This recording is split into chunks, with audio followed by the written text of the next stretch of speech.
할렐루야. 오늘 말씀은 우리 레위기서 4장 1절에서 12절 말씀, 이 속죄제 규례의 의미라는 제목으로 여러분들과 함께 은혜를 나눠보고자 원합니다. 이 레위기서 4장을 넓게 구약 5대 제사와 관련한 규례에 1장에서부터 7장이 이스라엘의 5대 제사인 또 번제, 또 화제, 또 이렇게 소제, 화목제, 속죄제, 속건제가 기록되어 있는 부분인데요. 각 제물의 종류에 따른 제사 규례를 다루고 있는 레위기서 1장 1절에서부터 6장 7절의 연속 부분입니다. 그리고 이 레위기서 4장은 좁게는 4장 1절에서부터 5장 13절까지 이어지는 이 속죄제 규례의 계시 부분으로 기름 부음 받은 제사장, 곧 대제사장으로 대표되는 모든 제사장을 위한 속죄제 규례를 다루고 있습니다. 레위기서 1장에서부터 3장이 희생 예물 중심으로 다루어졌다면 레위기 4장은 예물을 가져오는 자의 신분을 중심으로 다루고 있다는 것을 보게 되는 것입니다. 이 속죄제라는 뜻은요, 한자어로 바칠 속, 제물을 바치고 죄를 면제받는다는 거예요. 이 제자는 허물제죠. 또 그리고 제사는 제사 지내다라는 뜻을 갖고 있는데요. 이 속죄제의 이름은 그대로 하나님께 범죄한 사람이 사함을 얻기 위해 드리는 제사였습니다. 따라서 속죄제는요, 드리고 싶은 사람만이 드리는 자원제가 아니라 죄를 지은 사람은 누구나 반드시 드려야 하는 의무제라는 것이죠. 그렇기 때문에 속죄제 규례는 제물에 따라 그 드리는 방법만을 언급한 다른 제사들과는 달리요, 신분에 따라서 그 제물과 드리는 방법을 세세하게 언급하고 있습니다. 레위기서 4장 1절에서 12절은 제사장을 위한 속죄제 방법이 기록되어 있고요. 13절에서부터 21절은 회중을 위한 속죄제 방법이 기록되어 있으며 22절에서부터 26절은 족장을 위한 속죄제 또 방법이, 그리고 마지막으로 27절에서 35절은요, 이스라엘 백성들 개인을 위한 속죄제가 기록되어 있는 것을 보게 됩니다. 오늘은 본문이 너무 레위기서 4장 전체를 다룰 수 없기 때문에 이 제사장의 속죄 규례만을 여러분들과 함께 살펴보고자 원합니다. 그러면 이제 이 속죄제 규례 가운데 특별히 제사장의 속죄제 규례를 언급하고 있는 이 본문을 통해서요, 우리는요, 이 신약 시대의 성도들, 이 루터를 통해서 만인 제사장이라고 일컫는 우리 그리스도인들의 영적 교훈이 무엇인가를 함께 나누어 보고자 원합니다. 첫째는요, 여호와의 계명을 그릇 범한 죄를 지었을 때 이제 1절에서 2절에 기록되어 있는데요.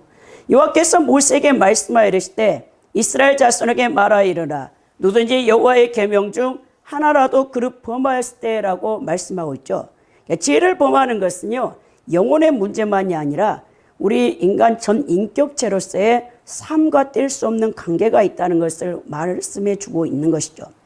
오늘 여호와의 계명 중에 하나라도라는 말씀에서요, 하나님 말씀은요, 이제 반드시 해야 할 것과 하지 말아야 될 금지 명령으로 되어 있죠. 자, 그래서 하나님께서 하지 말라는 것을 어기는 것도 죄고, 하나님께서 반드시 하라는 것도 하지 않는 것이 죄라는 것을 여러분들이 알아야 되는데요. 이 하나님 말씀에 대해서 우리가 경솔히 생각한다든지, 또 말씀에 대하여 이 성도가 어떤 말씀은 중하게 여기고 어떤 말씀은 덜 중하게 여기는 것은요, 하나님 앞에요, 올바르지 않는 태도입니다. 오늘 그릇 범하였을 때에서 이 그릇이라는 이 뜻이 히브리어 단어가 비시가가가 쓰였어요. 이 비시가가라는 뜻은 무엇이냐? NIV역에 의하면 의도치 않게, 또 KJV역, 킹 제임스 번역에 의해서는요, 부지중해라고 번역되었는데요. 그러니까 자신이 의도하지 않는 상태에서 실수로 범죄한 경우를 말하고 있습니다. 성경의 다른 곳에서는요, 부지중해 짓는 죄와 반대되는 경우가요, 짐짓 짓는 죄, 고의로 짓는 죄라고 나와 있거든요. 근데 이 표현은요, 이 원어상 보면 직역하면 들어 올린 손이라는 뜻이에요. 그러니까 죄를 행할 때 우리가 손을 들어 올린다는 뜻이 되는데요. 이런 죄인 줄 알면서도 고의적으로 죄를 짓는 것을 고범죄, 그리고 짐짓 짓는 죄라고 구약 성경은 말씀하고 있는데요. 이렇게 고의로 지은 죄는요, 여러분 사함받지 못합니다. 그 이스라엘 백성 전체에서 끊어짐을 당하는 형벌을 받게 되는 것을 보게 되는데요.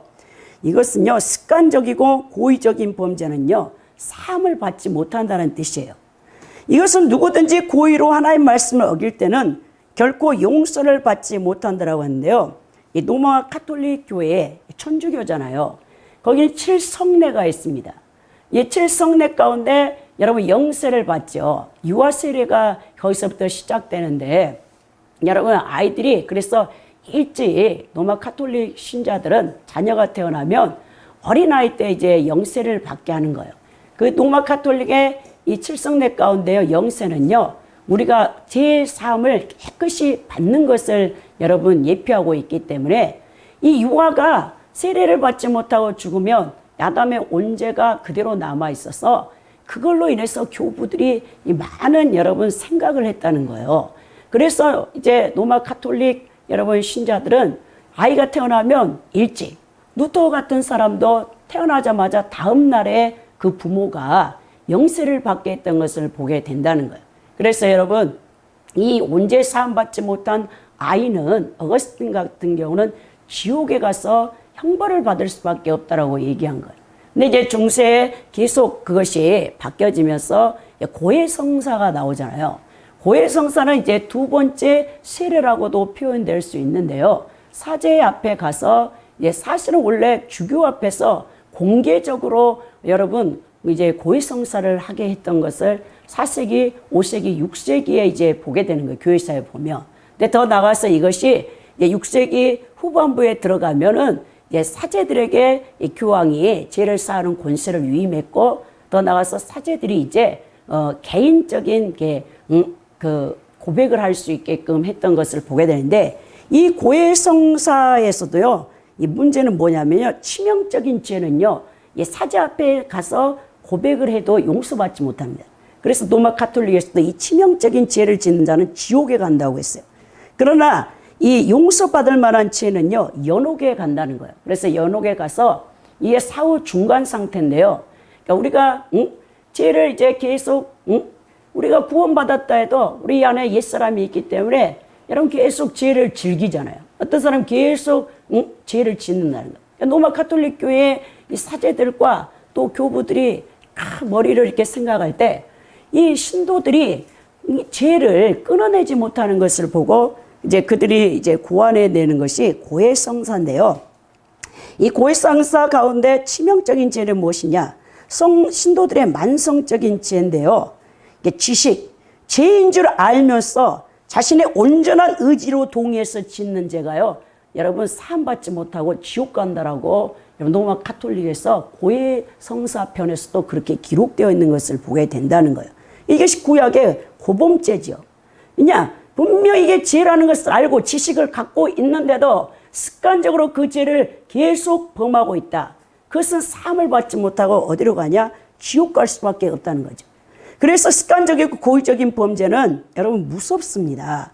이것은 누구든지 고의로 하나님 말씀을 어길 때는 결코 용서를 받을 수 없다는 것을 분명하게 보여주는데요. 성도 여러분, 우리 인간은 모두 연약한 존재입니다. 그러면 우리는 언제든지 죄를 범할 가능성을 갖고 있죠. 또한 실제로 우리는 생활 중에 수없이 많은 죄를 범하고 있습니다. 하나님께서는 그러한 인간의 연약함을 잘 아시기 때문에 우리가 죄 지었을 때 죄사함을 받을 수 있는 길을 예수 그리스도의 보혈의 피로 열어놓으셨던 것을 보게 됩니다. 그러나 그것이 죄인 줄 알면서 의도적으로 계속해서 죄를 짓는 것은 다시 예수 그리스도를 십자가에 못 박는 일로서 사함을 받지 못한다는 거예요. 그러니까 습관적으로 고의적으로 짓고 있는 죄를 여러분들은 항상 경계하고 단호하게 영적 투쟁을 통해서 끊어내어 어떠한 죄라도 가까이 하지 않는 경건한 삶으로 우리 그리스도인들이 자신의 구원과 영생을 지켜나가야 된다는 거예요. 그래서 히브리서 10장 26절 27절에 보면 우리가 진리를 아는 지식을 받은 후 짐짓 죄를 범한 즉 다시 속지 않은 제사가 없고 오직 무서운 마음으로 심판을 기다리는 것과 대적하는 자를 소멸할 맹렬한 불만 있으리라 했거든요. 또 베드로후서 2장 21절 22절에도 의의 도를 안 후에 받은 거룩한 명령을 저버리는 것보다 알지 못하는 것이 도리어 그들에게 나으니라. 참된 속담에 이르기를 개가 그 토하였던 것에 돌아가고 돼지가 씻었다가 더러운 구덩이에 도로 누웠다 하는 말이 그들에게 응하였도다라고 말씀하고 있습니다. 그러나 이와 달리요, 우리가 이 실수로 저지른 죄 있잖아요. 우리의 육체의 연약함으로 말미암아서 또 우리가 부지 중에 알지 못하고 지은 죄들이 있거든요. 이것은 속죄제를 통해서 회복의 기회가 주어졌던 것을 보게 되는데요.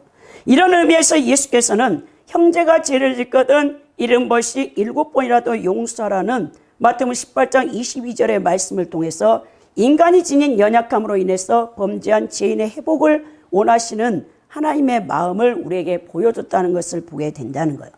여기서 우리가 교훈을 얻어야 될 부분은 무엇이냐? 하나님의 말씀은 어느 것 하나라도 소홀함이 없어야 한다는 것입니다. 오늘 이 누구든지 여호와의 계명을 그릇 범한 자는 반드시 속죄제를 드리라고 명했는데요. 이는즉 하나님께서 명하신 말씀은 단 하나도 소홀함이 없이 모두 지켜져야 된다는 것을 강조하고 있는 거예요. 그러니까 하나님께서 우리에게 주신 말씀은 어떤 것은 중요하고 어떤 것은 덜 중요한 것처럼 여기는데요. 그래서 어떤 것은 우선적으로 지켜야 하고 어떤 것은 상황과 환경, 세상 사람들의 눈을 의식하고 지키지 않을 수 있다는 그런 말이 아니라는 거예요. 그러니까 하나님 말씀은 구원받은 언약 백성이 반드시 지켜야 될 말씀인데요.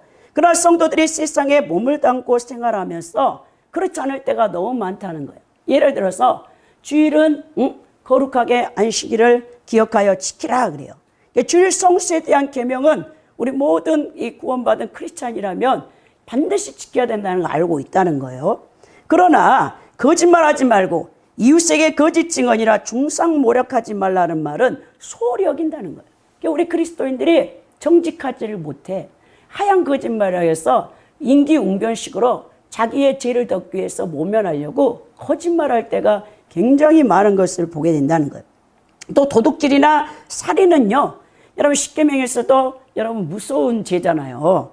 그래서 굉장히 죄악으로 여기면서 믿음의 형제들을 미워하거나 험담하는 것은 아무런 지적감도 느끼지 않을 때가 있습니다. 그러나 이것은 자신의 판단에 따라 하나님의 계명에 중요한 것과 중요하지 않는 것으로 자신이 나누는 거예요. 우리는 이런 잘못된 태도에서 돌이켜야 한다는 거예요.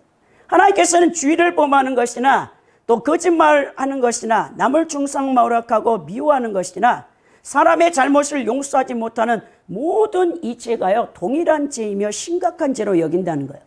형제를 미워하는 형제에게 나가 바보라고 욕하는 자들은 살인죄를 저지른 것과 다를 바 없다라고 예수님께서 신약 성경에서 여러분 말씀하고 있습니다. 특별히 야고보 사도는요, 누구든지 온 율법을 지키다가 그 하나에 거치면 모두 범한 자가 된다라고 야고보서 2장 10절에 말씀함으로써 하나님 말씀은 어느 것 하나 소홀함이 없이 우리가 순종해야 될 부분이라는 것을 알려주고 있죠. 그러므로 여러분의 일상의 삶 속에서 하나님 말씀을 어느 것 하나 소홀함 없이 온전히 지키기 위해서는요, 자신의 옛사람을 날마다 십자가에 못 박는 영적 투쟁의 경건의 훈련에 힘을 써야 된다는 것입니다. 그래서 우리가 정말 이 신앙생활은 쉽지 않아요. 세상에 물들기는 너무 쉬운데요, 세상에서 크리스찬으로서 거룩한 크리스찬으로서 빛과 소명가를 감당하며 구별되어 산다는 것은요 결코 쉽지 않은 영적 투쟁이라는 것입니다. 두 번째 보면요, 기름 부음 받은 제사장의 죄를 속함받는 방법이 3절에서부터 12절에 기록되어 있습니다. 3절에 보면 만일 기름 부음을 받은 제사장이 범죄하여 백성의 허물이 되었으면 그가 범한 죄로 말미암아 흠없는 수송아지로 속죄 제물을 삼아 여호와께 드릴지니 그랬죠. 여러분, 제사장이 범죄하여 백성에게 유죄가 되게 하는 죄를 지었다라고 번역되는데요, 이는 대제사장이 범하는 죄는요 대제사장 자신 한 사람에게 그치는 것이 아니고요, 그 죄의 결과가요 이스라엘 회중 전체, 이스라엘 백성 전체에게 미치게 됨을 우리에게 보여주는 거예요. 그러니까 대제사장은 백성의 대표자로서 하나님을 섬기는 자입니다. 그러므로 대제사장 자신이 죄를 지어 하나님께 나아갈 수 없게 되면요, 그 모든 이스라엘 백성으로 하나님 앞에 부정케 하는 결과를 가져왔던 것을 보게 됩니다.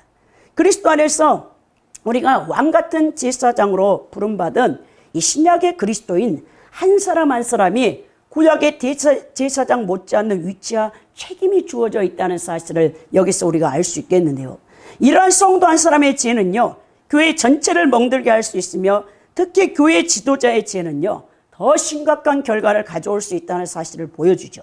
그러므로 성도들은 자신의 삶을 정결하게 지켜나감으로써 세상에 대한 빛과 소금 역할을 감당하며 하나님 백성으로서 본이 되어 믿음의 형제들을 하나님께로 더 가까이 인도하는 자가 되어야 된다는 것입니다. 이제 제사장이 범죄하여 백성의 허물이 되었으면 이 숫송아지의 속죄 제물을 드리라고 명하고 있는데요. 여러분, 죄가 무엇입니까? 이 죄는요, 이 신약 성경에는 하마르티아라고 해서요, 이 죄가 표적에서 빗나가다, 관역을 맞추지 못하라는 뜻을 갖고 있습니다.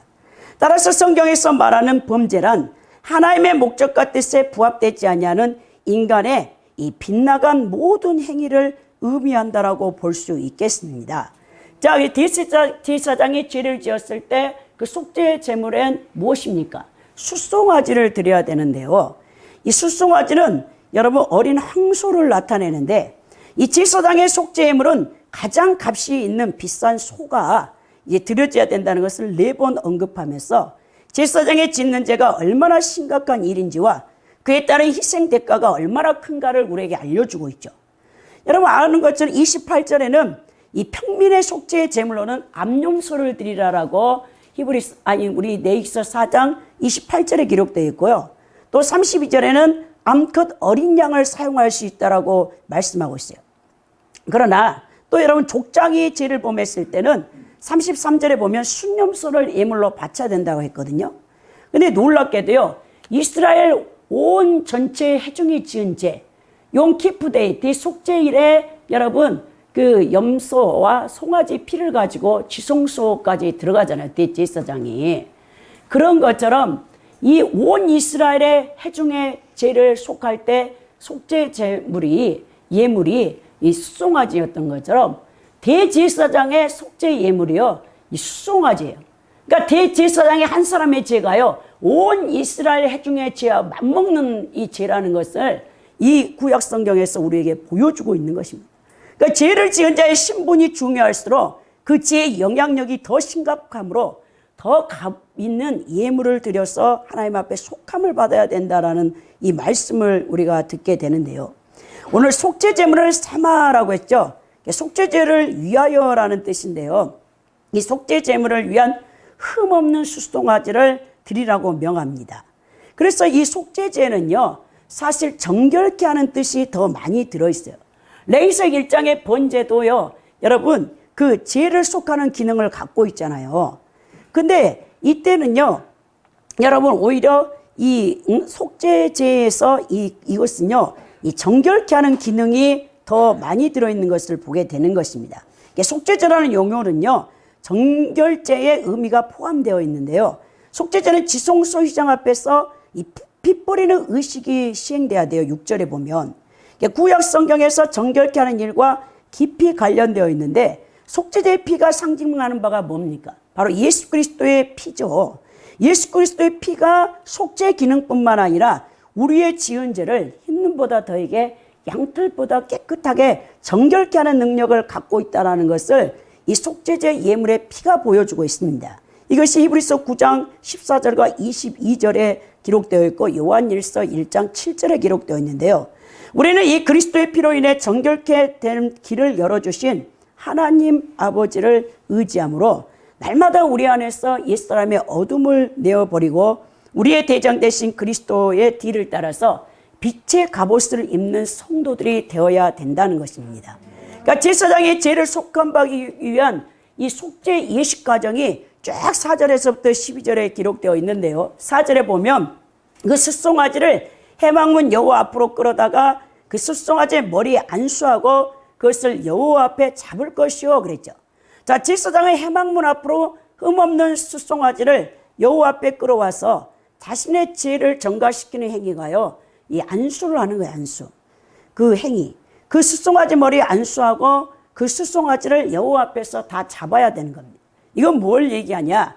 진실한 회개 없이 사죄 은총을 얻지 못한다는 것을 우리에게 보여줍니다. 그러니까 범죄한 제사장이 속죄제를 드릴 때는 희생제물의 머리에 안수하고 그것을 하나님 앞에 잡는데요. 이처럼 헌제자가 희생제물의 머리에 안수하는 것은 모든 제사에서 동일한 행위였죠. 그런데 이처럼 헌제자가 희생제물의 머리에 안수하는 것이 무엇이냐? 자기의 죄를 전가시킨다는 거예요. 헌제자는 자신의 죄를 하나님 앞에 진정으로 회개해야 한다는 것을 보여주고 있는데요. 이러한 회개 없이 드려지는 희생제물은 아무런 의미가 없었다는 거예요.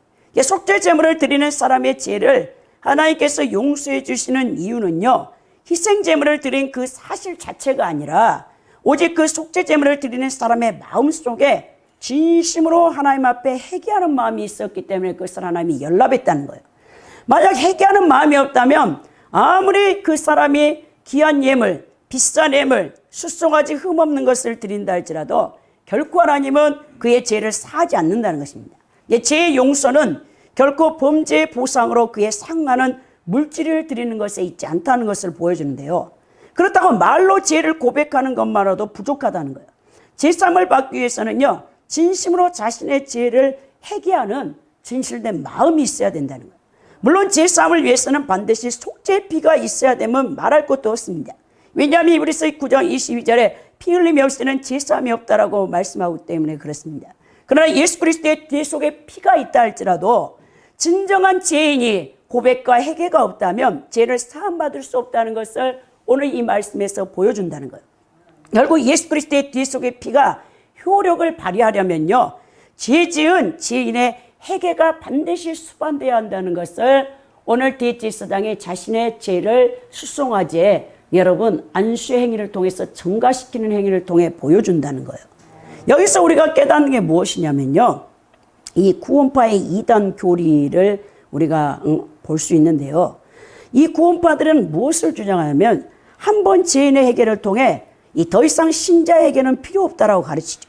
그러니까 예수님께서 한 번 목욕한 자는 이 한 번 목욕하다는 것이 죄인의 회개를 통해서 여러분 칭의를 얻는 그 상태 아닙니까?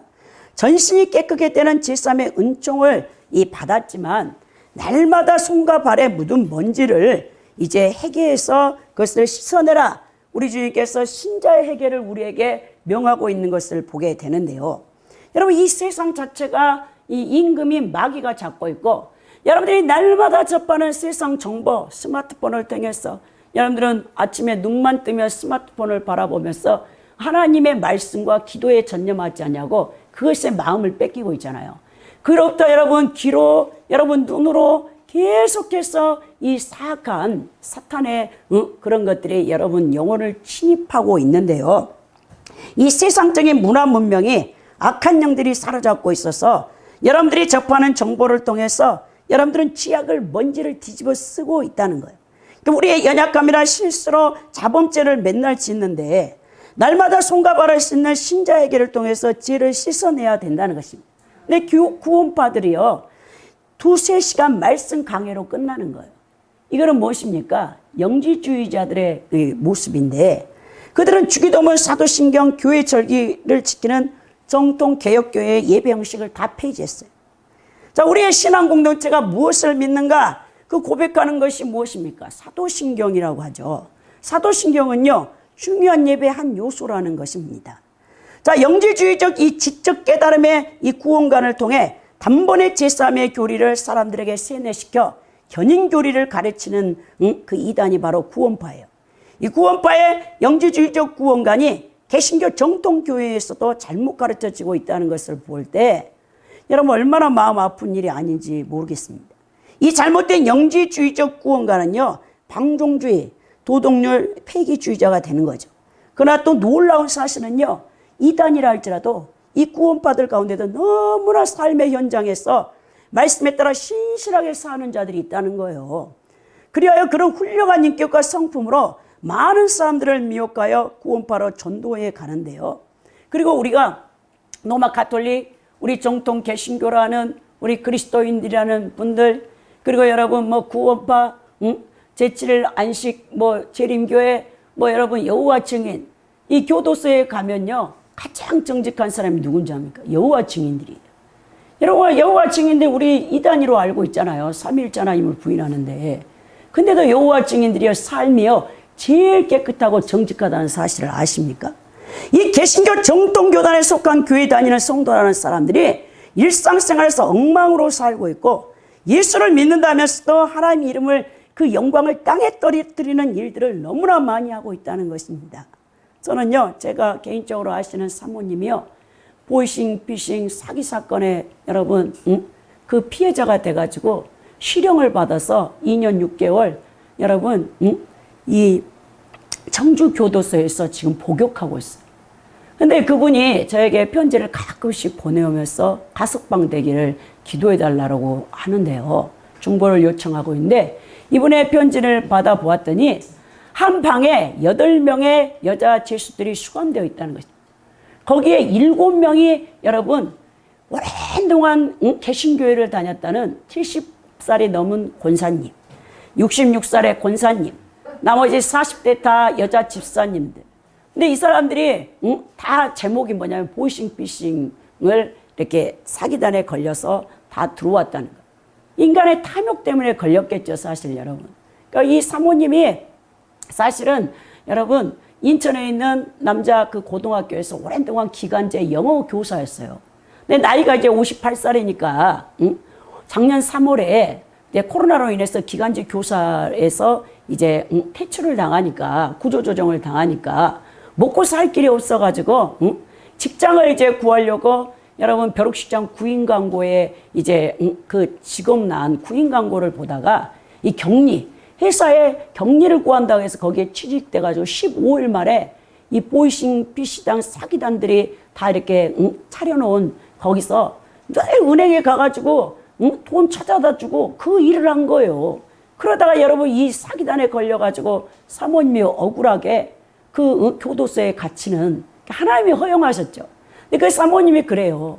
제가 하나님을 어릴 때부터 6학년 때 성령의 불을 받고 거듭남을 체험하고 사모가 되겠다고 결단해가지고 이렇게 정말 이 세상에 가서 대부분 여러분 개척교회에 남편분이 목사님이니까 생활이 안 되잖아요. 사모님이 계속해서 돈을 벌어야 되잖아요. 평생 이제 돈 버는 것이 몸에 배어가지고 기도하면서 하나님 앞에 의지하는 게 아니라 사랑과 돈을 의지하다가 내가 이렇게 가만히 억울하지만 생각해 보니까 하나님이 나를 이 교도소에 집어넣어서 나를 지금 단련하시고 깨우치고 있습니다라고 고백기를 이렇게 써서 보냈더라고요. 그러면서 그 7명이 다 예수 믿는다는 사람들인데 다 엉터리. 사모님이 거기서 이제 교정 성교회 프로그램에서 성경 공부를 하고 거기서 아침마다 성경을 읽고 기도하면요. 그 같이 예수를 믿었다고 하는 사람들이 다 핍박을 해서 막 밤에 성경 읽으려면 불을 다 꺼버리고 전혀 자유롭지 못하게 핍박을 한다는 그 얘기를 듣고요. 오늘날 개신교 정통교단에 속해서 교회 다닌다는 교인들이 이렇게 하나님 앞에 죄를 범하고 교도소에 수감된 사람들이 거의 여러분 크리스찬이라는 거 아닙니까? 이 종교인들이겠죠, 사실. 또 종교인이 아니라 할지라도 진짜 거듭난 자라도 하나님 말씀에 불순종해 사람이 허용하면요 감옥이라도 쳐넣어서 하나님께서 우리를 훈련시킨다는 것을 여러분들 알아야 된다는 것입니다. 오늘 우리 하나님께서 뭐라고 말씀합니까? 시편 51편 17절에 하나님의 구하시는 제사는 상한 심령이라. 하나님이여 상하고 통회하는 마음을 주께서 멸시치 아니하시리라 했고요. 요한일서 1장 9절에 만일 누가 우리 죄를 자백하면 저는 미쁘시고 의로우사 우리 죄를 사하시며 모든 불의에서 우리를 깨끗게 하실 것이라 말씀하십니다. 오늘 5절에 보면요. 기름 부음을 받은 제사장은 그 숫송아지의 피를 가지고 회막에 들어가서 그랬죠. 잡은 숫송아지에게서 흘린 피 중에 얼마의 피를 성소, 즉 성막 본체 안에 있는 성소와 지성소를 가르는 지성소 휘장 앞에 뿌리라고 명하십니다. 나머지 모두를 번제단 밑에 쏟아야 된다고 7절에 말씀하고 있는데요. 바로 이 대제사장의 죄와 13절에서부터 21절에 기록되어 있는 이스라엘 회중의 죄는요. 이 족장들의 죄나 일반 이스라엘 백성들의 죄와 달리 피를 취해서 여호와께서 임재하시는 성막 본체 안으로 가져가 분향단 뿔에까지도 그 피를 발라야 된다는 거예요. 이처럼 정결한 대제사장이 아니라 부정한 죄 지은 대제사장이 속죄의 피를 들고 성막 본체 안으로 걸어 들어가는 것을 일반 제사장들이 보았을 때 얼마나 두렵겠습니까? 이 경우에 오직 희생제물의 피를 의지할 수밖에 없겠죠. 이런 사건을 우리가 살펴볼 때 구약의 희생제물이 상징하는 바는요. 예수 그리스도의 십자가의 피로 화평을 이루셨다는 이 선포. 그러니까 예수님이 인류의 모든 죄를 대속하기 위해서 골로새 1장 20절에 바울 사도는요. 그의 십자가로 피로 화평을 이루사 만물 곧 땅에 있는 것들이나 하늘에 있는 것들이 그로 말미암아 자기가 화목하게 되기를 기뻐하심이라 했는데요. 우리가 이 지은 죄로 인해 죽음의 형벌을 당해야 될 인간이 필연적으로 가질 수밖에 없는 영원한 긴장감과 두려움을 완전히 벗어 던질 수 있는 이 말씀, 그러니까 하나님의 죄와 마귀로부터 해결할 수 있는 그 속박에서 우리를 건지는 유일한 해결책이 무엇입니까? 예수 그리스도의 속죄의 피죠, 피. 그래서 예수의 피밖에 없네요. 나의 죄를 씻기는 예수의 피밖에 없네요. 여러분들이 지은 죄를 뭘로 씻겠습니까? 여러분들의 선행으로요? 안 되는 것이죠. 예수님의 그 피, 이것은 하나님의 은혜의 선물이라는 것을 우리가 기억해야 된다는 것이죠. 오늘 6절에 보면 그 제사장이 손가락에 그 피를 찍어 여호와 곧 성소 휘장 앞에 7번 뿌릴 것이라 명합니다. 여호와 곧 성소 휘장 앞에 7번 뿌리라는 뜻은 무엇이죠? 성소의 휘장은 그룹 천사장들이 수놓아진 천으로 짠 커튼이고 지성소와 성소를 나누는 지성소 휘장을 가리키는 거예요. 이처럼 성막 본체는요, 휘장의 지성소와 성소로 나뉘어져 있는데요. 그런데 지성소는 여호와 임재를 상징하는 법궤와 속죄소가 있는 곳이잖아요. 따라서 제사장이 속죄 의식을 행하기 위해서 서 있을 성소 위치는요, 바로 여호와의 임재를 상징하는 지성소를 향하여 서 있다는 뜻이죠. 이 행위는요, 곧 대제사장 자신의 죄가 여호와의 거룩함을 해소하는 것임을 여호와 앞에 고백한다는 의미를 갖고 있습니다. 7번 뿌리라고 했는데요, 이 뿌리다라는 뜻으로 번역된 히브리어 단어가 히자인데, 히자는 번제나 화목제물의 이 자레크와는 구별된 단어예요. 이 화목제와 번제에서는요, 뿌리다라는 뜻이 자레크인데요, 이건 끼얹다라는 의미고요. 오늘 속죄제에서 7번 뿌리라는 히자는요, 손가락으로 힘있게 공중에서 이렇게 뿌리라는 것입니다. 그러니까 족장이나 평민들의 죄를 속하기 위해서는요, 번제단만 정결케 할 것을 요구하지만 대제사장이나 이스라엘 회중 전체의 죄를 속하기 위해서는 성소까지 정결케 하는 것이 요구된다는 것을 보게 되는 거예요. 이는 그만큼 대제사장과 회중의 죄가 엄중하게 취급된다는 것을 보여주는 거죠. 자, 따라서 대제사장은 죄를 사함받기 위해서 자신의 죄를 깊이 회개하고 온 힘을 다해서 공중에서 7번 여러분 그 휘장에 또 뿌려야 되겠죠. 7이라는 숫자는 히브리인들에게서 절차상 완전함을 의미하는 완전수입니다. 이는 완전한 회개와 완전한 속죄를 상징하고 있어요. 오늘 7절에 보니까 제사장은 또 그 피를 여호와 곧 해막한 향단불들에 바르고 그 수송아지의 피 전부를 해막문 앞 번제단 밑에 쏟을 것이라 라고 명하십니다. 그러니까 그 피를 여호와 곧 해막한 향단불에 바르라는 것은요, 이 수송아지 피 중에 얼마의 피를 분향단 뿔에 바르라. 분향단이 여러분 이 4개의 뿔이 있잖아요. 이 분향단이 뭘 상징한다고 제가 여러분들에게 성막 강의할 때 말했죠? 기도를 상징한다 했죠.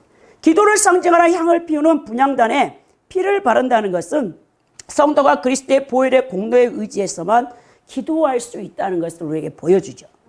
또한 이때 쓰고 남은 피를 번제단 밑에 모두 쏟아붓는 것으로 그리스도의 거룩한 피가 다른 목적에서 사용돼서는 안 된다는 것을 보여주는데요. 여러분, 여기서 우리가 받게 되는 영적 교훈은요, 죄는요 기도 통로를 막아버린다는 사실을 여러분 기억하시기 바랍니다. 오늘 제사장을 위한 속죄제를 드릴 때 제사장이 희생제물로 바쳐진 수송아지의 피를 성막아 분향단 뿔에 바르도록 오늘 7절에 이 명한 것을 보았을 때 이게 가장 중요한 신앙적 원리가 들어있는데요. 그것은 바로 회개 없는 기도는요 응답받을 수 없다는 것을 보여주죠. 이 성경에서 향단은 성도의 기도를 상징하고요. 그리고 제사 제도에서 피를 바르는 것은 부정함을 씻는다는 상징적 행위를 의미하고 있습니다. 따라서 속죄제물의 피를 향단불에 바른다는 것은 하나님과의 사이에 막혀있던 기도의 통로를 정결케 하고 회복시킨다는 의미를 갖고 있다는 거예요. 그러면 그동안 성도의 기도가 막혔던 이유가 무엇이겠습니까? 그것은 여러분 죄 때문이겠죠. 여러분 하나님을 얼마만큼 알고 계십니까? 여러분들이 하나님을 안다면요 죄가 얼마나 무서운가를 알아야 돼요. 죄는요 하나님과의 관계를요 막아버리는 담이에요. 죄 때문에 여러분들이요 하나님 앞에 축복을 받지 못한다는 거예요. 자, 하나님은 지극히 거룩한 분으로 죄에 대해서는 알지도 못하는 분이죠. 또 그런 분이 어찌 죄인의 기도를 들어주겠습니까? 하나님께서는 그 마음에 죄악을 품고 있는 자의 기도는 절대로 듣지 않으십니다. 따라서 죄악 가운데 있는 사람은요, 아무리 기도해도요, 하나님 앞에 응답을 받지 못해요. 그러므로 성도가 기도의 응답을 받기 위해서는요, 먼저 자신 속에 있는 죄에 대해서 철저히 회개함으로써 모든 죄를 씻어내야 된다는 거예요. 죄는 하나님과 우리 사이를 막아는 담이죠. 자, 하나님과 화목하지 않는데 어떻게 여러분들이 기도로서 하나님과 친밀하게 교제하며 인격적인 대화를 나눌 수 있다는 것입니까? 저는요, 어릴 때부터요, 처음부터요, 우리 주님께서 저에게 가르치는 게 기도예요, 기도. 이 기도가 얼마나 중요한가를 주님께서요, 철저하게 가르쳤어요. 그래서 정말, 우리 하나님, 아니, 그리고 여러분 생각해 보세요. 성도들의 최고의 특권이 기도할 수 있는 거라니까요. 이 전능하신 하나님과 여러분들이 다이렉트로 기도를 통해서 교제한다고 생각해 보세요. 그만큼 여러분들이 이 땅에서 하나님의 힘을 덧입고 세상에 나가면요, 세상을 여러분들이 리드해버려요. 전 그것을 직장생활 10년 동안을 경험했기 때문에 그걸 압니다, 여러분. 하나님과 죄로 인해 막힌 담이 생기면 제일 먼저 기도부터 차단됩니다. 혼자 독백하는 거 기도 아닙니다, 여러분. 또 타종교에서 주문을 애우듯이 중언부언하는 것도 기도 아닙니다. 여러분, 그래서 이 기도를요, 여러분들이 제대로 알아야 되는데요. 기도란요, 예수님과 인격적 교제입니다. 예수님을 알려면요, 완전한 계시인 성경 말씀을 통해서 알아가야 돼요. 하나님께서 싫어하는 것이 무엇이고 하나님께서 기뻐하는 것이 무엇인지 성경 완전 계시는 분명히 밝히 보여주고 있다는 거예요. 성경 말씀을 비추어 회개하고 언약의 말씀을 근거해 기도해야 주님과 인격적인 대화를 나눌 수 있다는 것입니다. 제가 금요 예배 가운데도 금요 예배 참석한 분들은 들었겠지만 중세 1000년 동안 로마 카톨릭 교회가 교황의 전통과 교권 아래 성경을 일반 신도들에게 보지 못하도록 차단했어요. 라틴어 성경을 자국의 언어로 번역하며 화형을 당한 거예요. 라틴어는요, 중세 여러분 사제들이 사제가 되기 위해서 들어가는 신학대학에 들어간 사제들만 공부할 수 있었고요. 유럽의 90%가 라틴어를 모르고요, 또 자국의 언어도 모르는 문맹인들이었단 말이에요. 그러나 14세기, 15세기 르네상스의 영향으로 말미암아 인문주의 아버지라고 말하는 에라스무스에 의해서 이 사람이 헬라어에 정통한 사람이에요. 헬라어로 여러분 라틴어 불가타여 그 성경을요 헬라어로 번역한 거예요. 그 헬라어 번역을요 루터가요 자국의 언어 여러분 독일어로 번역했고요. 이 독일어 성경을요 윌리엄 틴들이 영국에서요 영어로 여러분 번역을 해가지고 모든 일반 신도들이 여러분 성경을 볼 수 있게 함으로 종교개혁이 일어날 수 있는 이 불씨를 지폈다는 것을 보게 된다는 거예요. 거기다 구텐베르크 인쇄술이 발달함으로 성경을 많이 인쇄하게 한 말므로 여러분 그 사제들과 교황이 이 가짜 구원관을 가지고 그들에게 면죄부를 판매하고 면죄부가 연옥사상에서 나온 거예요. 사람이 이제 죽으면요 이 중간 사후 상태에 들어간 거예요. 바로 천국 가거나 지옥 가지 않는다라는. 그래서 여러분 중세 이 로마 카톨릭의 구원관은요 신인 협력설이에요. 하나님이 50%, 인간이 50% 노력해서 100%가 돼야 천국 간다는 것입니다. 그런데 여러분 그 100%가 되기 위해서 신인협력 구원관 때문에 영세 받을 때 완전히 죄를 여러분 사함 받는데 근데 인간이 바로 죽으면 천국 갈 텐데 계속 살잖아요. 세례 받고. 그럼 계속 더럽히잖아요. 고해성사 1년에 한 번 아니면 두 번은 사제에게 가서 자기의 죄를 고백해야 되는데 고해성사라니 못하고 죽으면 어떻게 되냐? 사함받지 못한 죄로 말미암아 연옥에 들어간다. 연옥에 들어가서 자기가 지은 형벌만큼 형벌의 고통을 받아야 된다. 그러나 이 땅에 남아있는 그 후손들 가운데서 미사를 많이 드린다든지 또 선행을 많이 한다든지 구제를 또 많이 한다든지 그래가지고 기도를 많이 한다든지 그렇게 하면 그 죽은 조상이 연옥에서 10년 받아야 할 형벌을 5년에 단축시켜. 또 그렇게 해가지고 여러분 잘못된 사상가를 통해서 여러분 중세는요 요람에서 무덤까지 칠성날을 통해서요 그 교회를 떠나지 못하더라고 완전히 인간의 자유를 억압해 버렸잖아요. 근데 헬라의 이 인문주의 르네상스가 들어오면서 여러분 그 철학사상으로 인해서 성경이 번역되니까 사람들이 자국어로 성경을 보게 되니까 그게 아니라는 거예요. 그래서 루터와 여러분 칼빈을 통해서 종교개혁이 일어남으로 말미암아 이제는 하나님 앞에 나가는데 사제를 통해 고해성사할 필요 없다. 다이렉트로 하나님의 보좌 앞에 담대히 나가 내 죄를 해결할 수 있다. 만인지사상설 거기까지는 좋아요. 근데 루터가 이게 실수한 게 뭐냐면 이 종교개혁자들이 누구나 여러분 성경을 해석할 수 있다라고 해가지고 이게 문제가 나온 겁니다. 그러다 나중에는 이제 종교개혁 이제 후반부에 들어가면 루터와 칼빈은요 이제 평신도들은 설교권을 갖지 못하도록 목회자의 고난으로 거기다가 이제 확정시켜 놓은 것을 보게 되는 거예요. 거기서 제세례파나 잘못된 만인 구원, 만인 제사장설 때문에 여러분 제세례파나 또 여러분 이 모라비안 형제 교도들이 나왔어요. 그러니까 이제 사제가 필요 없다고 하니까 자기가 만인 제사장이니까 누구나 성경을 해석할 수 있다. 평신도들이 이제 목회자 필요 없다 이렇게 된 거죠. 그래서 그 오류를 범하게 되는데요. 정말 그래서 우리가 정말 이 철저한 하나님께서 여러분 구원은요. 우리가 시작부터 또 발단 그리고 마치는 완성까지 하나님이 주도권을 갖고 계시는 거죠. 인간편에서는 그 하나님의 은혜에 감사해서 두렵고 떨림으로 구원을 이루어가기를 힘써야 되는 것이죠. 그러니까 너무나 우리 개신교는 방종주의로 흘러버렸다. 거기다 칼비 같은 사람은 이중 애정론을 내가지고 하나님께서 영원전부터 구원받을 자와 유기된 자 여러분 지옥에 갈 자를 이미 택해놨다 이렇게 이중예언을 해서 그것이 더 나아가 17세기에 화란에 종교교육자들 제자들이 여러분 견인교리를 거르게 내세워가지고 완전히 한 번 구원은 영원한 구원이라 해가지고 여러분 개신교가요 방종주의로 흘렀던 것을 보게 된다는 것입니다. 여러분 구원은요 하나님의 소관이고 신비예요. 두렵습니다.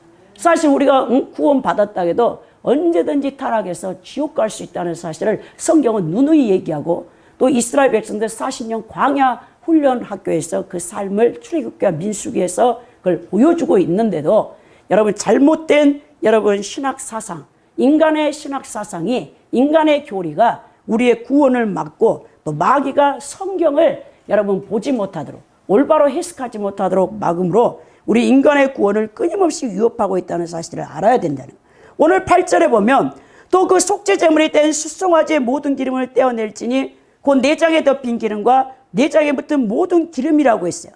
이렇게 모든 기름을 떼어내는 것은요 여호와의 것으로 구별하기 위함입니다. 자, 기름은 짐승의 부위 중에서 가장 귀한 것으로 여겨졌죠. 따라서 기름을 하나님께 드리기 위해 구별하였다는 것은요 예배자가 하나님 앞에 가장 귀한 것을 드린다는 의미입니다. 그러니까 여러분 생각하셔야 돼요. 나의 삶에서 가장 귀한 것이 하나님께 먼저 구별되어 드려지고 있는가? 여러분들이 이 자신의 신앙생활을 돌아봐야 되는 것입니다. 오늘 내장에 덮인 기름과 내장에 붙은 모든 기름이라고 했는데요. 개정개혁 성경에서 이렇게 되어 있는데 개혁성경에서는요. 두 콩팥과 간에 덮인 거풀로 번역됐어요. 그러니까 화제제의 규례가 3장 4절에 레기서에 그 설명이 되어 있는데 자 히브리 사람들에게 콩팥은요. 이 콩팥이 이 켈라요트예요. 히브리 단어로. 또 간이 있는데요. 간으로 번역된 히브리 단어가 카베드인데요. 이 히브리인들은요. 콩팥과 간이요. 인간의 감정과 생각이 담겨있는 곳으로 여겼다는 거예요. 그러니까 속죄제에서는요. 기름 외에 유일하게 번제단에 태워졌던 것이 바로 콩팥과 간 껍질이었어요. 그리고 나머지 것은요. 닫힌 바깥 제단 위에서 태워졌습니다. 이런 실수로 죄를 범한 자가 진정으로 창매하며 하나님께 속죄 예배를 드릴 때 짐승의 부위 가운데 가장 소중한 것으로 여겼던 기름을 드림으로써 가장 소중한 최상의 것을 하나님의 것으로 구별하여 바쳤음을 우리가 배워야 되는 동시에요. 우리의 감정과 생각이 담겨있는 것으로 여겨졌던 이 콩팥과 간 껍질을 드림으로써 우리 자신이 지었던 죄에 대해서 마음속에 진정으로 우러나오는 참회의 심정을 갖고 있는가를 돌아봐야 된다는 거예요. 우리 예배 드리는 모습에서 한번 눈물 흘리는 감정적인 반성은요. 참된 회개가 아니라는 거예요. 많은 사람들이요. 이제 감정적인 회개를 해요. 반성을 해요. 후회를 합니다. 그건 여러분 회개가 아니에요. 회개는요. 참된 회개는요. 생활 방식, 삶의 태도까지 변화된 삶으로 그 열매가 나타나야 그것이 회개라는 것입니다. 오늘 10절에 보면 두 콩팥과 그 위에 기름 그 허리 쪽에 있는 것과 간에 덮인 거풀을 콩팥과 함께 떼어내되 또 9절 10절에 보니까 하목제 제물의 소에게서 떼어난 같이 할 것이요 제사장 것을 번제단 위에 불사르라 그랬죠. 자, 하목제사의 규례 가운데서도 기름, 콩팥 그리고 간 거풀 등을 태우는 모습이 레기 3장 5절에 이제 번제물 위에라는 뜻이 동일하게 사용되는데 우리나라 이제 개정개혁에서는 동일하게 번제물 위에라고 써져 있는데요. 이 히브리어 원전에 보면요, 이 속죄제의 이 번제물 위에는요, 알 하울라라는 뜻이 사용되었어요. 그러나 이 속죄제 규례에 기록된 본문에서 이 번제물 위는요, 알 미즈바 하울라가 표현되어 있습니다. 번제물은 매일 아침 저녁으로 드리는 예물이었잖아요. 하목제는 자원할 때 드리는 자원제 예물이었잖아요. 그래서 하목제를 드릴 때는 이미 불태워진 번제물단 위에 그 위에 올릴 수밖에 없었는데요. 그러나 이 대제사장의 제를 지었을 경우에 드리는 속죄제의 경우는요, 이 번제를 주관할 제사장이 번제한 경우에는 속죄제를 먼저 드리지 않고서는 번제를 드릴 수가 없다는 것을 보여줍니다. 이런 의미에서 번제물 위에는요, 무슨 뜻이냐면 이 속죄제가 드려지는 것, 이 정결함 가운데에 여러분 우리가 이 항상 예배 드릴 때도 우리가 정결한 심령으로 먼저 하나님 앞에 회개한 다음에 하나님 앞에 나와서 예배를 드려야 된다. 근데 정결한 심령 없이 반복적인 이 종교적 행위 있잖아요. 주일날 우리가 이렇게 함께 와서 예배 드려 자리에 앉아 있고, 이거 하나님이 미워하시는 가증스러운 예식이라는 거죠. 이사야 1장 11절 17절에도 이게 기록되어 있는데요. 여호와께서 말씀하실 때 너희의 무수한 재물이 내게 무엇이 유익하뇨? 나는 순양의 번제와 살찐 짐승의 기름에 배불렀고 나는 수송아지나 어린 양이나 순년사의 피를 기뻐하지 않노라. 너희가 내 앞에 보이러 오니 이것을 누가 너에게 요구하였느냐? 내 마당만 밟을 뿐이라. 헛된 재물을 다시 가져오지 말라. 분양은 내가 가증 여기는 바요. 올사 간식일과 대로 모이는 것은 그러하니 성에야 악을 행하는 것을 내가 견디지 못하겠노라 말했다는 거예요. 이스라엘 백성들은요, 내 하나님 앞에 희생제사를 드렸잖아요. 그래서 그렇게 다 컴프로치한 거예요. 자기 죄를. 그 종교적인 행위를 통해 하나님은 그것을 가증하다고 여깁니다. 따라서 오늘날 우리 성도들도 예배하는 일을 지키기 위해서 먼저 그 예배가 하나님께 가증스럽고 거짓되게 만들 수 있다는 이 자신의 더럽고 추한 마음과 행위, 말을 통해서 지은 죄들을 철저하게 회개하고 하나님 성전에 나와서 예배자로 나가야 된다는 것입니다. 그런 마음이 없이 여러분들이요, 예배 드리러 오면 하나님이 그것을 가증 여긴다는 거예요. 그러면서 오늘 불사를 것이며 희생 예물의 연기를 피어오르게 하라 그랬어요. 속죄제에 있어서는요, 예물이 불살라짐에도 불구하고 화제라고 쓰지 않습니다. 여러분, 이스라엘의 5대 제사 가운데 제가 드리는 방법은, 제사 드리는 방법은 여러분 이제 4가지라고 했잖아요. 하나는 뭡니까? 화제라겠죠. 불러서 태워서 드리고. 하나는 요제라겠죠. 그리고 흔들어서 올리는 거. 하나는 여러분 거제, 그냥 들었다 놓는 거. 그리고 하나는 전제, 거기다 독주와 포도주를 부어서 드리는 방법이 있다는데요. 속죄제 예물을 화제라고 하지 않습니다. 화제의 규례는요, 하나님이 그 태운 그 희생제사의 그 제물을 연기로서 흠량한다는 뜻인데요. 속죄 이 제물에서는요, 왜 화제를 쓰지 않냐면요, 제사장의 죄 문제이기 때문에 그래요. 우리 하나님이 그 죄로 인해서 드려지는 희생 제물에 그 연기를 여러분 기뻐하지 않는다는 거죠. 그러면 11절에 보면 그 숫송아지의 가죽과 그 모든 고기와 그것의 머리와 정광이와 내장을 드리라고 했어요. 이 번제에서 유일하게 태우지 않고 제사장의 몫으로 돌리는 것이 짐승의 가죽이었죠. 그러나 오늘 이 속죄제에서는요, 가죽도 불에 태워야 돼요. 또한 하목제에서 태우지 않았던 고기도 대제사장의 죄를 속하기 위한 속죄제에서는요, 그것을 다 불태워 드려야 됩니다. 이것들을 태우는 것은요, 번제단이 아니었어요. 짐 밖으로 가지고 가야 되는데요, 이 번제 하목제 제물과 달리 속죄제 모든 제물의 짐승 부위 중에 남김없이 모든 것이 불에 태워진다는 것을 강조합니다. 이런 면에서 대제사장이 드리는 속죄제야말로 참 번제라고 할 수 있는데요, 이러한 행위는요, 죄는 하나도 남김없이 모두 태워져야 함을 상징적으로 보여주죠. 한편 속죄와 정결을 위해 완전히 불타 없어지는 속죄 제물은요, 무엇 하나 남기지 아니하고 자신의 생명에 이르기까지 모든 것을 다 내어 십자가에서 죽으신 예수 그리스도의 죽음을 예표하고 있습니다. 이것이 로마서 6장 10절에 기록되어 있어요. 이러한 예수 그리스도의 죽음은요, 우리를 위한 완전한 속죄 제물이 되어 주셨죠. 구약에 계속 반복되는 제사를 통해서도 인간은 결국 죄 때문에 죽을 수밖에 없다는 사실을 볼 때에 단번에 죽으심으로 인간의 죄의 문제를 완전히 해결하신 예수 그리스도의 은혜가 얼마나 큰가를 여러분들이 십자가를 볼 때마다 그것을 깨닫고 감사해야 된다는 것입니다. 12절에 보면 똥, 곧 그 송아지의 전체를 진영 바깥에 버리는 곳인 정결한 곳으로 가져다가 불로 나무에 사르되 곧 재버리는 곳에 살을 찌니 그랬죠. 번제에서 여러분 가죽을 벗기다라는 뜻과 각을 뜨다라는 그 표현을 통해서 이 가죽과 고기에 대해서 어떤 행동을 해야 될지 레위기 1장 6절에서 12절에서 우리에게 보여줬다면, 오늘 이 속죄제에서는요 이 가죽 고기만 표현했어요. 11절에 즉 기름과 콩팥과 간 거풀을 떼어낸 후 송아지의 나무 부위에 대해서는 그것을 어떻게 하라는 제시하는 기록이 없어요. 그건 무엇을 말합니까? 번제는 짐승의 각 부위별로 각을 떼어서 드렸지만 속죄제의 제물인 송아지는요 쪼개지 않는 소 상태에서 통째로 일반적인 불에 태워 드리라는 뜻입니다. 오늘 진영 바깥에 버리는 곳인 정결한 곳으로 가져가라고 했는데요, 진영 밖이라는 건 뭡니까?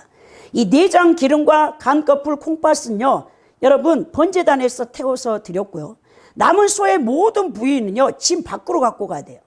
짐승을 태우고 남은 재를 버리는 곳이 이 정결한 곳이라고 묘사되는데, 그 이유는 하나님께서 구별하여 드린 모든 것을 거룩하게 됨으로 하나님께 드렸던 희생 짐승의 것으로 타고 남은 죄도 거룩했기 때문에 이런 표현을 썼습니다. 즉 여러분 하나님이 성막에서 사용되는 모든 기구와 접촉되었기 때문에 거룩한 것이죠. 즉 속죄 제물도 하나님께 드려질 때 성막의 기구들과 접촉했기 때문에 거룩해졌는데요, 이러한 사실을 통해서 본문의 속죄 제물이 상징하는 바 완전한 제물이 되셨던 예수님의 속죄 사역이 드러나고 있습니다. 그러니까 그리스도의 속죄 사역은 구약의 속죄제와 비교하면서 히브리서 13장에서 예수님의 피는 성소에서 우리를 위한 속죄 제물이 되셨고 예수님의 육체는 성문 밖에서 능욕을 받았다라고 히브리서 13장 11절 13절에 표현되어 있습니다. 이러한 사실을 통하여 우리 성도들이 교회 안에서 그리스도 은혜에 감사할 것만이 아니라 교회 밖의 일상의 삶의 터전, 그러니까 여러분들이 가정, 직장, 사회에서 그리스도와 함께 고난에 동참하는 정결한 그리스도인의 삶을 살아가야 된다는 것을 우리에게 말하고 있다는 거예요. 오늘 재 버리는 곳에 살을 찌라 그랬는데요, 우리 하나님께서 대제사장 자신을 위한 속죄제나 이스라엘 온 회중을 위한 속죄제는요 족장이나 평민을 위한 속죄제와는 달리 제물 가운데 제사장에게 몫이 하나도 주어지지 않습니다. 모두 전부 태워버리라 했어요. 이런 제사장 자신의 죄악과 관련된 속죄제에서는요 오직 자신의 죄가 모두 속해지고 정결케 되는 것에만 만족을 하라는 것입니다. 이처럼 자기 죄를 자복하는 것에는 온전한 헌신이 있어야 된다는 것을 이 대제사장 또 일반 제사장의 속죄 제사를 통해서 우리가 배우는 바입니다. 오늘 세 번째 마지막으로 속죄제의 영적 교훈을 통해 우리가 깨달아야 되는 것은 무엇이냐? 죄는 아무리 작은 것이라도 철저하게 제거해야 된다는 거예요. 제물로 드려진 수송아지의 모든 것이 단 하나도 남김없이 통째로 불살라 태워졌던 것처럼 이 속죄제에서 희생제물인 수송아지는 제사장의 안수를 통해 그 제사장의 죄가 이 수송아지에게 넘겨졌잖아요. 따라서 제물로 드려진 수송아지는 곧 그 사람의 죄 자체를 상징한다는 거예요. 바로 그것 때문에 수송아지와 관련된 것은 하나도 남김없이 진 밖으로 가져가 불에 태우라고 하나님이 명하십니다.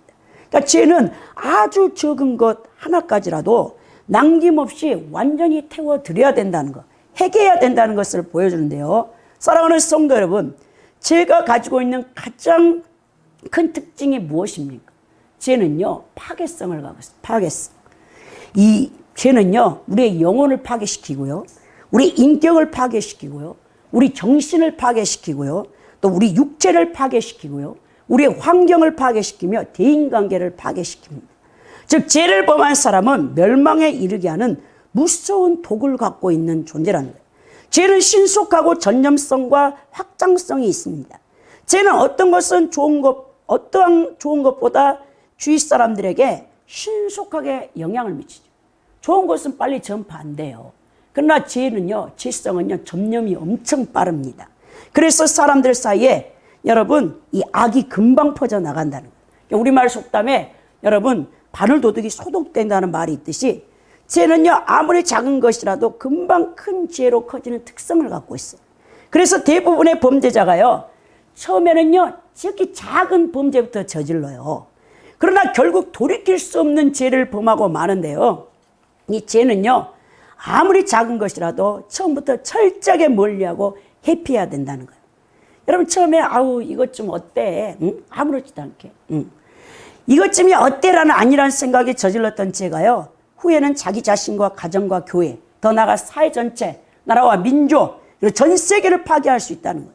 자, 우리 그리스도인들은 철저하게 죄와 투쟁하며 죄를 물리침으로 하나님 앞에서 흠없고 점없는 자들로 예수 그리스도의 재림 때 여러분들의 영혼이 보존되어야 될 것입니다. 사랑하는 성도 여러분, 하나님께서는요, 오늘 대제사장의 속죄 여러분, 이제 이 속함받는 이 규례를 통해서 여러분들이 깨달아야 할 게 뭐냐면요, 지도자에 대해서 더욱 철저하게 죄에 대한 책임을 묻는다는 거예요. 그것은 지도자의 범죄는요, 일반 백성들의 범죄에 비해 그 영향력이 더욱 심각하고 광범위하기 때문에 그렇습니다. 그러므로 하나님 앞에서 자기를 온전히 죽여 순종할 마음, 하나님 계명에 순종할 마음이 없는 사람은 영적 지도자가 되어서는 절대 안 됩니다, 여러분. 영적 지도자인 제사장의 속죄받는 길은요, 일반 성도의 속죄받는 길보다는 어렵습니다. 영적 지도자의 범죄는요, 그 영향이 매우 크므로 하나님께서는 그들의 범죄를 심각하게 여기셨습니다. 때문에 지도자들이 속죄받기 위해서는요, 백성들이 속죄 제물로 드렸던 염소나 양보다도 값비싼 송아지를 드리라고 말씀하시죠. 이것은 이스라엘 온 백성이 범죄했을 경우와 똑같은 예물을 하나님이 드리라는 겁니다. 다시 말하면 지도자의 죄는요, 전체 백성이 지은 죄와 맞먹는다는 거예요. 그만큼 여러분, 영적 지도자는요, 이 막중한 책임을 인식해야 된다는 거예요. 야고보서 사도가 너희는 선생된 우리가 더 큰 심판을 받을 줄 알고 많이 선생되지 말라, 야고보서 3장 1절에서 경고하죠. 진정 여러분들의 영적 지도자가 되려고 하는 사람들, 또 이미 영적 지도자가 됐다 하면 여러분들은 하나님 앞에서 두려운 마음을 가지며 철저하게 자신을 쪄서 복종시킴으로 다른 사람들을 실족시키거나 남에게 남들에게 신앙에 본을 끼치는 삶을 살아내지 아니하면 안 된다는 거예요. 실로 모든 인간은 범죄의 성향을 갖고 있으므로 영적 지도자 역시 범죄할 가능성이 많습니다. 영적 지도자의 죄는요, 공동체에 속한 모든 성도들에게 영향을 미치기 때문에 너무나 큰 죄라는 거예요. 영적 지도자가 범죄하였거든 통회하는 심령으로 하나님 앞에 더욱 간절히 나아가 적극적인 해결을 해야 되는 거예요. 모든 지도자들은 지도자로서 덕망과 경건을 갖고 있어야 되겠죠.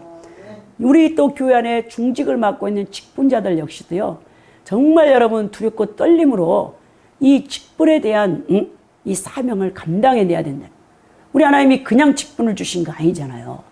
여러분, 그래서 많은 사람들이 크리스찬으로서 본을 보이지 못하면요, 하나님 영광만 가릴 뿐만 아니라 세상 사람들에게도 손가락질을 받고요, 여러분들을요, 우리 하나님께서요, 이 심판하실 때요, 여러분, 이 어떻게 하시냐? 사람들에게 짓밟히게 하세요, 하나님. 우리 하나님께서 그렇게 낮춰버려요. 특히 그래서 우리가 조심해야 되는데, 영적 지도자가 선하든 악하든 공동체 전체에 그 영향을 미친다는 사실을 깨닫고, 영적 지도자로 부름받은 사람들, 또 교회 중직들은요, 조심하고 또 상가에서 조심해서 하나님 영광을 가리지 않는 분들이 되기를 예수 그리스도의 이름으로 축원드립니다.